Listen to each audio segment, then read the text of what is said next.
நண்பர்களே, கௌதம் கம்பீர் பார்த்தீங்க அப்படின்னா, சமீபத்தில தான் வந்து கிரிக்கெட்லேருந்து ஓய்வு வாங்கினாரு. கொல்கத்தா நைட் ரைடர்ஸ் அணியோட கேப்டனா இருந்து 2 முறை வந்து கோப்பைய வந்து வாங்கி குடுத்திருக்காரு. சூப்பரான ஒரு தொடக்க ஆட்டக்காரருமே கூட.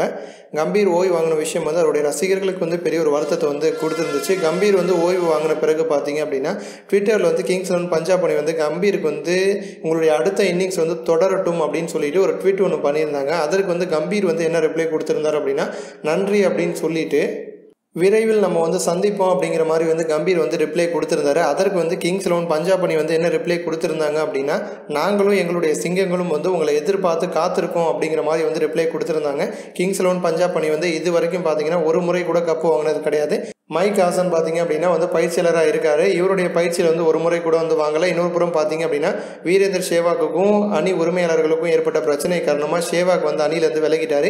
இப்போ பார்த்தீங்க அப்படின்னா கிங்ஸ் 11 பஞ்சாப் அணி வந்து கௌதம் கம்பீரை பஞ்சாப் அணியோட பேட்டிங் பயிற்சியாளராக வந்து நியமிக்கலாம் அப்படின்னு சொல்லி பேச்சுவார்த்தைகள் வந்து நடத்திட்டு இருக்காங்களாம். ஏன்னா சேவாக்குடைய இடத்துக்கு வந்து இன்னொரு அனுபவம் வாய்ந்த வீரர் வந்து தேவை அப்படிங்கிற காரணத்தினால இந்த மாதிரி வந்து ஒரு பேச்சுவார்த்தைகள் வந்து போயிட்டு இருக்கு. அணி உரிமையாளர்கள் எல்லாரும் வந்து ஒத்துக்கிட்டாங்க அப்படின்னா கண்டிப்பாக வந்து கம்பீர் வந்து பஞ்சாப் அணிக்கு வந்து பேட்டிங் பயிற்சியாளராக வந்து வருவார் அப்படிங்கிறது வந்து சந்தேகமே கிடையாது.